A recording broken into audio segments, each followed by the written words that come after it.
नमस्कार दोस्तों, मैं अमित शर्मा आप सभी का अपने YouTube चैनल एग्जाम क्लियर पर हार्दिक स्वागत करता हूं। तो दोस्तों, हमारा टॉपिक चल रहा था एलसीएम और एचसीएफ का और इसमें अब तक हमारे 8 पार्ट कंप्लीट हो चुके हैं। आज हमारा 9वां पार्ट है। तो आशा करता हूं आपने हमारे जो पिछले पार्ट थे वो अब तक देख लिए होंगे और अगर नहीं देखे हों तो आप हमारे चैनल की प्लेलिस्ट पर जा करके देख सकते हैं। तो आज का सेशन स्टार्ट होने से पहले अगर आपने हमारे चैनल को सब्सक्राइब नहीं किया है तो सब्सक्राइब कर दीजिए और इस वीडियो को अपने यार दोस्तों में शेयर कर दीजिए। तो आइए दोस्तों, अब आज के कुछ चीज़ें पढ़ते हैं। तो आपको पता तो है रेलवे ग्रुप डी की एग्ज़ाम डेट आ चुकी है। तो अगर आपने अपनी पढ़ाई स्टार्ट नहीं की है तो आप लग जाइए, क्योंकि आपके पास ज़्यादा समय नहीं है।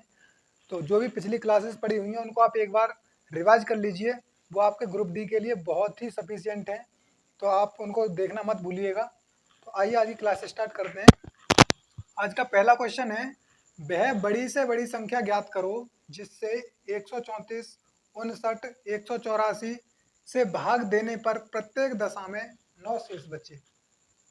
यहाँ पे हम क्या करेंगे, मैंने आपको बताया था जब कभी भी क्वेश्चन में बड़ी से बड़ी या बड़े से बड़ा इस तरह से अगर दिखाई देता है तो हम क्या करते हैं, एचसीएफ फाइंड करते हैं। तो यहाँ से हमें ये तो क्लियर हो गया कि हमें इसमें एचसीएफ फाइंड करना है। क्या करना है, एचसीएफ फाइंड करना है। अब उससे पहले हम क्या करेंगे कि इसने ये कहा है कि भाग देने पर प्रत्येक दशा में 9 शेष बचे। तो उसके लिए हम क्या करते हैं, 9 शेष बचाने के लिए हम इसमें से भी 9 घटाएंगे, इसमें से भी और इसमें से भी, इन सभी संख्याओं में से 9 को घटा देंगे। तो आइए घटाते हैं, यानी 134, इसमें से 9 को घटाएंगे। फिर आता है 59, इसमें से 9 को घटाएंगे। फिर आता है 184, इसमें से भी 9 को सब्ट्रैक्ट करेंगे। तो यहाँ से जब घटाएंगे तो यहाँ से 14 हो गए, यहाँ से दाई लिया 14, 14 में से 9 गए 5 बचे और यहाँ बचे 12, यानी कि 125। यहाँ से अगर 9 को घटाएंगे तो ये आ जाएगा 50 और यहाँ से अगर 9 को घटाएंगे तो ये आ जाएगा 5 और ये 70, यानी कि 175। अब दोस्तों हम क्या करेंगे, ये जो हमारी संख्याएं आई हैं अब हम इनका एचसीएफ फाइंड कर लेंगे, क्योंकि हमें पता है यहाँ पे बड़ी से बड़ी संख्या लिखी हुई थी, इसका मतलब एचसीएफ होता है। और एचसीएफ अगर हम यहाँ से फाइंड करेंगे तो किसका करेंगे, इन संख्याओं का, यानी 125, 50 और 175। तो मैंने आपको बताया था जहाँ पर भी गैप कम होता है हम गैप देखते हैं, गैप कहाँ पे ज़्यादा है। तो जहाँ से गैप कम से कम होता है हम उस गैप को देखते हैं पहले। तो यहाँ से अगर मैं देखूँगा आपसे तो कितना का गैप आ जाएगा, यहाँ पे गैप आ जाएगा आपका 75 का। 75 का गैप आ जाएगा, क्योंकि आप 125 में से अगर 50 को हटाएंगे तो कितना आएगा, 75। और अगर यहाँ से हम देखें तो यहाँ पे आ जाएगा लगभग 125 का। तो हमें जो कम वाला गैप है उसको लेना है। अब अगर हम यहाँ से देखें कि 75 से क्या 50 को डिवाइड किया जा सकता है, तो डिवाइड नहीं किया जा सकता। क्या 75 से 175 को डिवाइड किया जा सकता है, नहीं किया जा सकता। और 75 से इसको भी डिवाइड नहीं किया जा सकता। मैंने आपको बताया था एचसीएफ क्या होता है। एचसीएफ एक ऐसी संख्या होती है जिससे जो दी हुई संख्याएं हैं ये सभी की सभी डिवाइड हो जाएं। तो अब 75 तो इसका आंसर है नहीं है, तो हम क्या करेंगे, 75 के ऐसे फैक्टर करेंगे, बड़े से बड़े फैक्टर, क्योंकि इसमें एचसीएफ में क्या होता है, बड़ी से बड़ी संख्या ली जाती है। तो 75 के अगर हम फैक्टर करूं तो यहाँ से देखते हैं 75 के फैक्टर। 75 इसके बड़े से बड़े फैक्टर क्या हो सकते हैं, एक तो 75 बन जाए 75 हो सकता है, लेकिन हमने 75 से हम यहाँ पे देख चुके हैं पहले ही कि 75 से ये संख्या डिवाइड नहीं हो रही है। क्या इसके अलावा इसका और इससे छोटा जो फैक्टर होता है वो कौन सा होता है, तो वो होता है 25 इंटू 3। अब 75 से छोटा क्या है, 25। और 25 से हम ये देखेंगे कि क्या 25 से ये तीनों की तीनों संख्याएं जो दी हुई हैं क्या ये डिवाइड हैं। तो यहाँ से अगर हम 25 से 125 को डिवाइड करेंगे तो ये भी डिवाइड हो जाएगी। 50 को डिवाइड करेंगे 25 से तो ये भी डिवाइड हो जाएगी। और जब हम 25 से 175 को डिवाइड करेंगे तो ये संख्या भी आपकी डिवाइड हो जाएगी। तो इसका मतलब क्या है, इसका जो एचसीएफ आ गया वो क्या आ गया, वो आ गया 25 और यही आ गया आपका आंसर। बस इतना आपको फाइंड करना था। तो इस तरह से हमारा क्वेश्चन सॉल्व हो जाता है। तो वह बड़ी से बड़ी संख्या कौन सी है, वो है 25। तो आइए अब अपने अगले क्वेश्चन पे चलते हैं। तो अगला क्वेश्चन है, वह बड़ी से बड़ी संख्या कौन सी है जिससे 213, 263 और 313 को भाग देने पर प्रत्येक दशा में 13 शेष बचे, यानी 13 शेष बचे। तो यहाँ पे भी जो हमारा ये क्वेश्चन है बिल्कुल पिछले क्वेश्चन जैसा ही है। तो आइए देखते हैं इसको सॉल्व करके। तो 230, इसमें से 13 को सब्ट्रैक्ट करेंगे तो ये कितना आ जाएगा 200। अब अगली संख्या कौन सी है 263। तो 263 में से 263 में से फिर से 13 को सब्ट्रैक्ट करेंगे तो 3 में से 3 जाएगा, 0 आ जाएगा, और 26 में से बन जाएगा 25 आ जाएगा, यानी कि आगे 250। यहाँ से फिर से देखता हूँ कौन सी संख्या बची 313।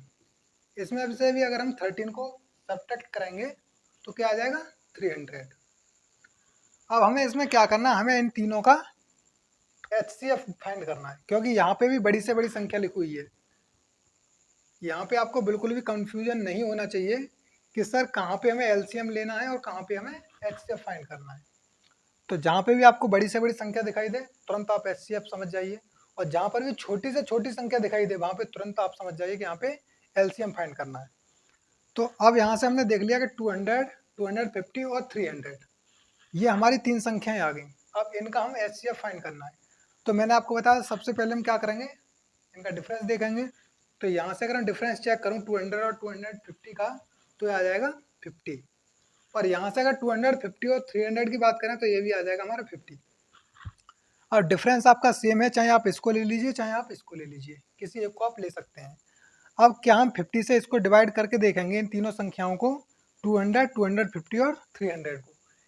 अगर ये संख्याएं 50 से अगर डिवाइड हो जाती हैं तब तो हमारा HCF 50 आ जाएगा, और अगर नहीं होती हैं तो हम 50 के कुछ ऐसे फैक्टर करेंगे, यानी गुणनखंड करेंगे जो बड़े से बड़े हों और उनसे ही संख्या हमारी डिवाइड हो जाए। तो आइए देखते हैं। तो 50 से जब हम इसको ऐड करेंगे, डिवाइड करेंगे, 50 से जब हम 200 को डिवाइड करेंगे तो ये 4 टाइम चला जाएगा, यानी कि ये भी डिवाइड हो जाएगा। और जब इसको 250 को जब 50 से डिवाइड करेंगे तो ये 5 टाइम चला जाएगा, और 300 को जब हम 50 से डिवाइड करेंगे तो ये 6 टाइम चला जाएगा। कहने का मतलब ये है कि इसका जो HCF है वो क्या आ जाएगा 50। तो HCF बराबर क्या हो जाएगा, HCF बराबर हो जाएगा 50, और यही आ गया आपका आंसर। बस आपको इतनी सी चीज़ फाइंड करनी थी इसमें। क्वेश्चन इंपॉर्टेंट है, आप बिल्कुल ये ना समझिएगा कि इस क्वेश्चन का लेवल छोटा है तो ये क्वेश्चन आगे एग्जाम में नहीं पूछे जाएंगे। इंपॉर्टेंट क्वेश्चन है, कई बार एग्जाम पूछे भी गए हैं और अक्सर एग्जाम में पूछ लिए जाते हैं। तो आशा करता हूँ ये क्वेश्चन आपकी समझ में आ गए होंगे, और अगर नहीं आए हो तो आप एक बार दोबारा से इनको रिवाइज कर लीजिएगा तो आपकी समझ में बिल्कुल आ जाएंगे। तो अब आइए अपने नेक्स्ट क्वेश्चन पे चलते हैं। तो आइए दोस्तों अपने अगले क्वेश्चन पे चलते हैं। हमारा अगला क्वेश्चन है, वह बड़ी से बड़ी संख्या कौन सी है जो 63, 77, 112 को विभाजित करने के फलस्वरूप 3, 5, 4 के शेषफल देती है। तो इसके लिए हम क्या करेंगे, जो हमारे पिछले क्वेश्चन थे उन्हीं क्वेश्चनों पे बेस्ड क्वेश्चन है ये, उन्हीं टाइप के हैं। तो आइए देखते हैं इनको भी। तो 63 में से किसको घटाना है 3 को, तो कितने आ जाएंगे, ये आ जाएंगे 60। फिर 77, तो 77 में से किसको घटाना है 5 को, तो यहाँ पे आ जाएंगे 72। जैसे जैसे इसने कहा है हमें वैसे वैसे करते रहना है। इसने कहा है कि 63, 77, 112 को विभाजित करने के फलस्वरूप 3, 5, 4 के शेषफल देती है। तो 3, 5 और 4 अगली वाले में से क्या करेंगे 4 घटा देंगे, यानी कि 112 में से 4 को सब्ट्रैक्ट कर देंगे तो ये आ जाएगा 108। अब आप क्या कीजिए, इसमें भी HCF फाइंड करना है, क्योंकि यहाँ पे लिखा हुआ है कि बड़ी से बड़ी संख्या। तो सीधे आप इसके HCF पे चले जाइए। तो इनका डिफरेंस चेक करेंगे पहले। तो 60 से अगर 72 की मैं बात करूं तो ये आ जाएगा हमारा 12 का, और यहाँ से अगर हम बात करूं तो ये हमारा ज़्यादा का बैठेगा, तो इस वजह से छोटा वाला डिफरेंस लेते हैं हम। अब 12 से हम इन संख्याओं को डिवाइड करके देखें, क्या इससे 60 को डिवाइड किया जा सकता है, क्या इससे 72 को डिवाइड किया जा सकता है, और क्या इससे 108 को डिवाइड किया जा सकता है। तो जब हम 12 से डिवाइड करेंगे तो इससे 60 भी डिवाइड हो जाएगा, 72 भी डिवाइड हो जाएगा और 108 भी डिवाइड हो जाएगा। तो इसका मतलब क्या हुआ, इसका मतलब ये हो गया कि जो 12 है वही इन तीनों का HCF है। तो इसका आंसर आ जाएगा 12 और ये हो गया आपका आंसर। तो HCF बराबर 12। तो इस तरह से इस क्वेश्चन को सॉल्व करते हैं। भाई अगला क्वेश्चन देखते हैं। तो अगला क्वेश्चन है हमारा, वह बड़ी से बड़ी संख्या कौन सी है 1057, 1259 तथा 1661 को विभाजित करने के फलस्वरूप 7, 9, 11 शेषफल देती है। अगर हम इसको हिंदी में देखें तो इसका मतलब हो गया कि वह बड़ी से बड़ी संख्या कौन सी है जो 1057, 1259 तथा 1661 को विभाजित करने के फलस्वरूप 7, 9, 11 शेषफल देती है। तो प्रोसेस हमारा सेम ही रहेगा इसको सॉल्व करने का, क्योंकि यहाँ पे ही बड़ी से बड़ी संख्या लिख रखा है। तो HCF फाइंड करेंगे यहाँ पे भी।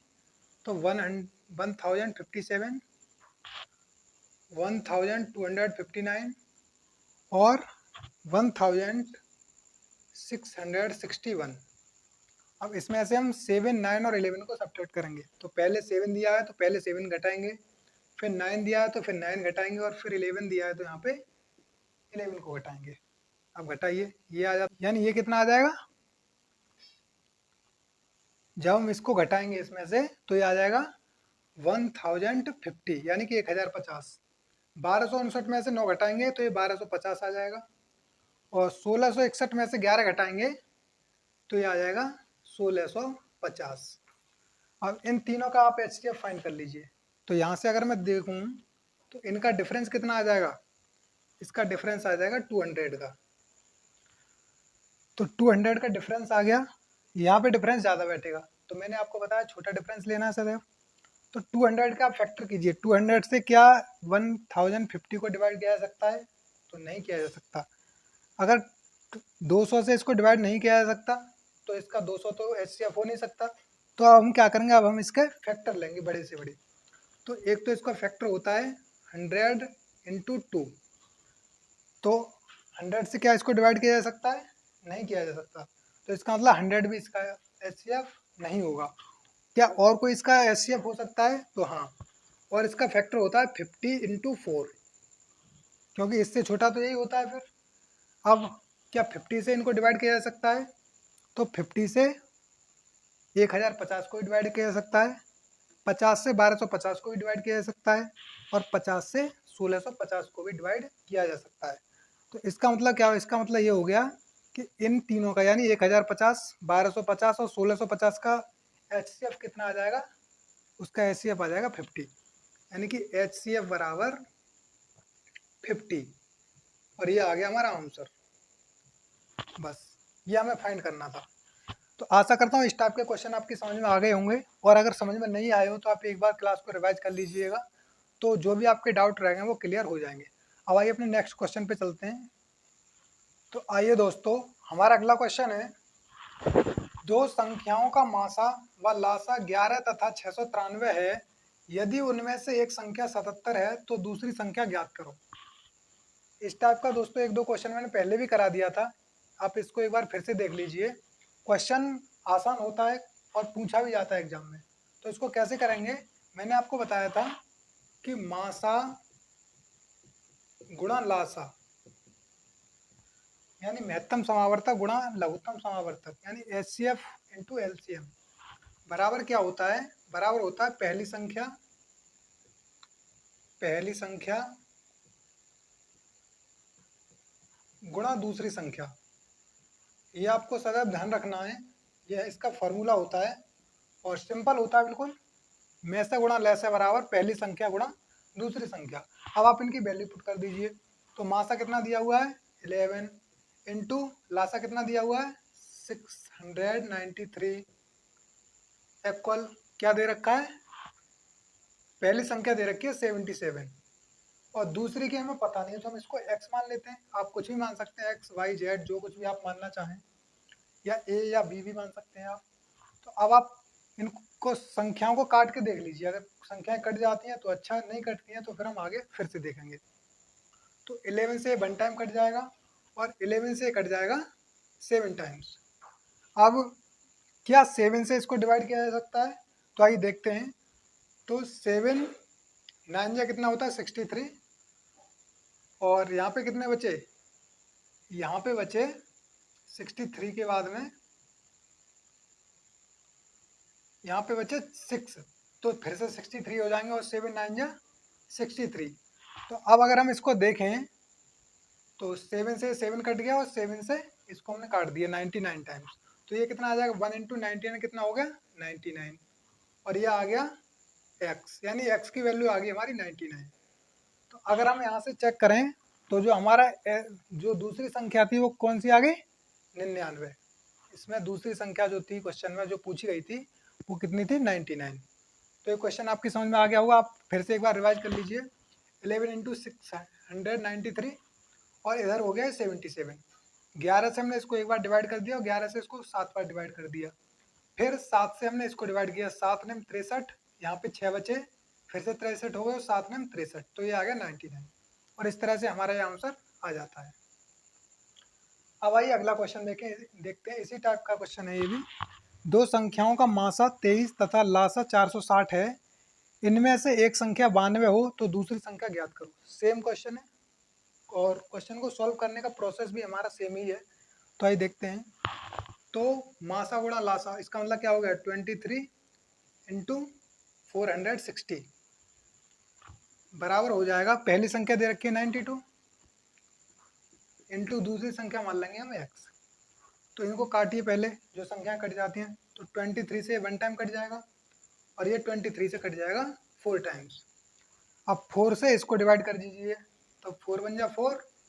अब इसको काटिए तो 4 बन जा 4 हो जाएगा ये, और फिर से 4 बन जा 4, 2 बचा, तो 4 5 जा 20।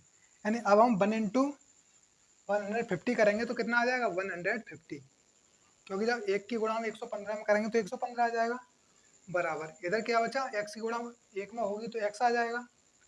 तो यहाँ से x की वैल्यू आ गई 115, और यही आ गया हमारा आंसर, क्योंकि उसने दूसरी संख्या पूछी थी कि दूसरी संख्या बताइए, तो दूसरी संख्या हमारी कितनी आ जाती है? 115। तो आज दोस्तों हमें यही क्वेश्चन कराने थे आपको, और आशा करता हूँ आपको ये क्वेश्चन समझ में आ गए होंगे। अगर आपको कोई भी डाउट अगर क्वेश्चन में रह गया हो तो आप एक बार फिर से क्लास को रिवाइज कीजिएगा, तो जो भी आपका डाउट रह गया होगा वो क्लियर हो जाएगा। तो आशा करता हूँ आज की क्लास आपको अच्छी लगी होगी, और अगर आपको आज की क्लास अच्छी लगती है तो लाइक शेयर सब्सक्राइब और कमेंट करना मत भूलिएगा। और इसी तरह हमारे साथ बने रहिए, आपको डेली क्लास मिलती रहेंगी। जो भी पीछे क्लास हो चुकी हैं आप उनको करते रहिए, और अपने एग्ज़ाम की प्रिपरेशन को लगातार जारी रखिए, क्योंकि यूपी पैट भी आ रहा है आपका, और ग्रुप डी की तो डेट पहले से ही आ चुकी है। तो तैयारी को कंटिन्यू रखिए, और इसी तरह से पढ़ते रहिए, और चैनल को सपोर्ट करते रहिए। तो धन्यवाद दोस्तों, जय हिंद।